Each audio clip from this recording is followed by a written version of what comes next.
नंतर आपण बातमी सविस्तर पाहूयात। तिसऱ्या आघाडीचा उद्या एकत्रित पाहणी दौरा असेल।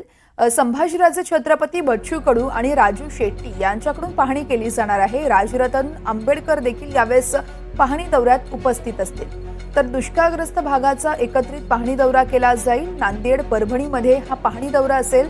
तिसऱ्या आघाडीसाठी जरांगेंसोबत देखील चर्चा होणार आहे। तिसऱ्या आघाडीचा उद्या एकत्रित पाहणी दौरा असेल। संभाजीराजे छत्रपती बच्चू कडू तसेच राजू शेट्टींकडून पाहणी केली जाणार आहे।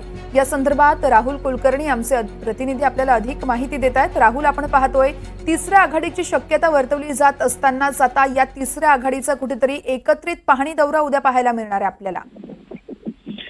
गुरुवारी पुण्यामध्ये छत्रपती संभाजी यांच्या कार्यालयामध्ये तिसऱ्या आघाडीच्या संदर्भात चर्चा करण्यासाठी एक बैठक बोलवण्यात आलेली होती।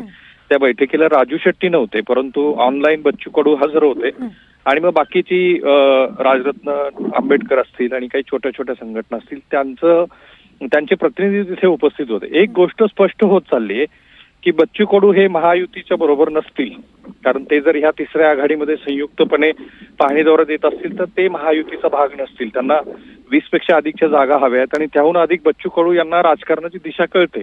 त्यामुळे सत्ताधाऱ्याबरोबर न राहता आपण वेगळी चूल मांडावी असा त्यांचा प्रयत्न आहे। दुसरीकडे राजू शेट्टी यांनी पण शरद जोशी यांच्या विचाराला मानणाऱ्या सगळ्या शेतकरी संघटनांना एकत्रित केलेलं आहे आणि अशा पद्धतीने छोटे छोटे पक्ष घेऊन छत्रपती संभाजी, बच्चू कडू, त्यानंतर राजू शेट्टी आणि ह्या सगळ्या मंडळी एकत्रितपणे आंबेडकर ही सगळी मंडळी तिसऱ्या आघाडीच्या दृष्टीनं एक मोठा प्रयत्न महाराष्ट्रात करताना दिसतात आणि त्या प्रयत्नाचा एक भाग म्हणून उद्या नांदेड आणि परभणी इथे सकाळी 7:30 वाजल्यापासून ओल्या दुष्काळाची पाहणी ही मंडळी एकत्रित करणार आहेत। स्वतः राजू शेट्टी हे शेतकरी प्रश्नाची जाण असणारे नेते आहेत।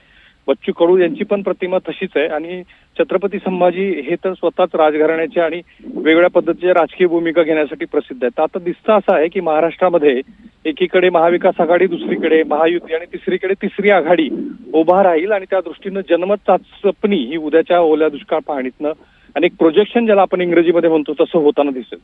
निश्चितच त्यामुळे येणाऱ्या काळात विधानसभेआधी काय घडामोडी घडतात या बघाव्या लागतील। राहुल, खूप खूप धन्यवाद आपण दिलेल्या माहितीसाठी।